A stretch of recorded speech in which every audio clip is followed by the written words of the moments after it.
Chapter 3.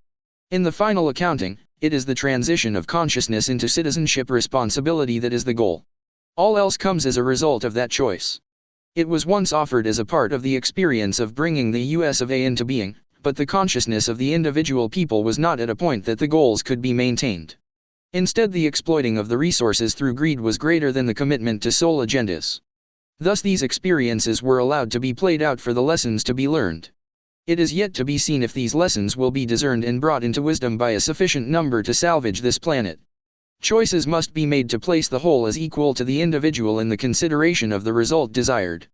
Those asked to give their lives for the purposes of defending their country or placing the ideals of their leaders above those of others and attacking them, have allowed the illusion of a whole as being more important than the individual.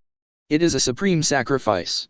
When the whole and the individual consideration have equal weight, then war is not an option unless imbalance is acted out as an attack. Then all other options are considered first before a defense is appropriate. When there is balance, there is progress. It is to be remembered that the play of positive and negative energies brings forth the spiral of progress. However, the extremes of both bring forth regression, or loss of upward progress.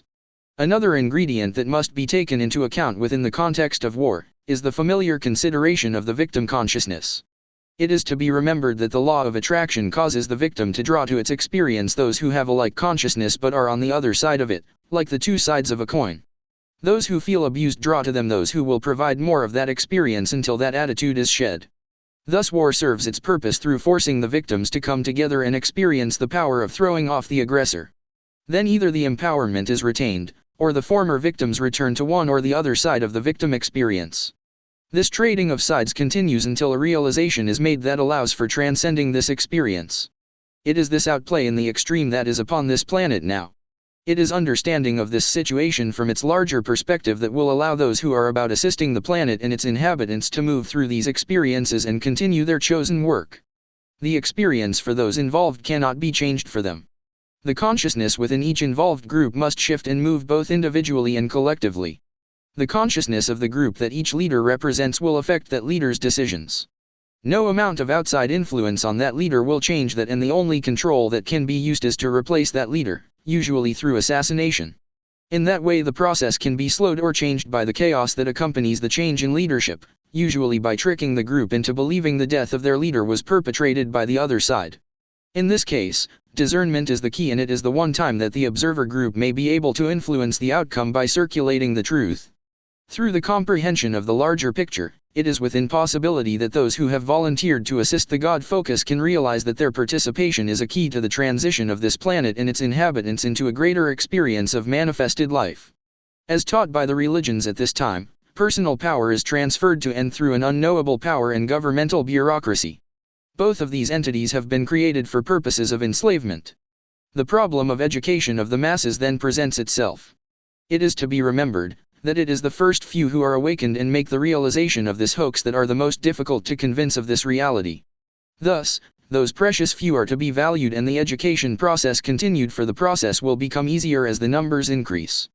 Though it seems but a pitiful few in view of the billions of beings that constitute the mass consciousness of the planet, it must be remembered that it took the opposition literally eons of time to reach the current control level.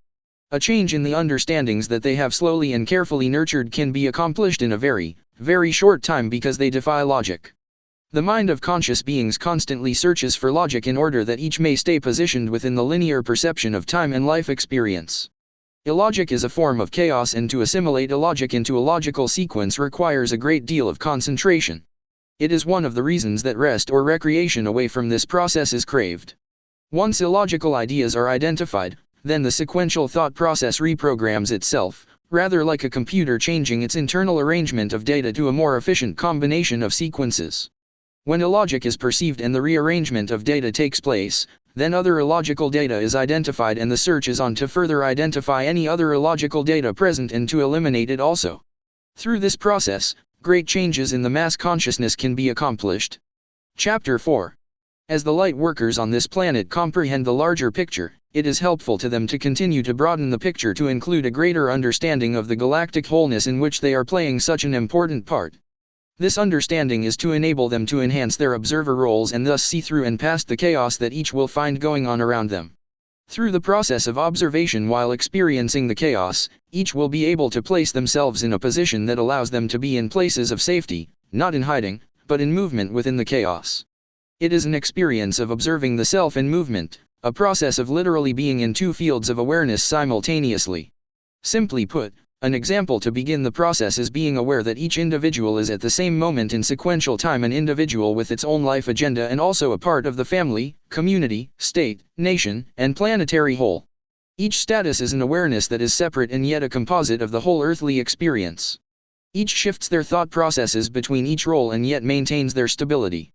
Further, a truly good actor can be their own personality and can also assume the personality of the character they are playing and move between them without losing the awareness that they are both. The light workers, ground crew, whatever each chooses to call him/herself, must learn to walk in two worlds simultaneously.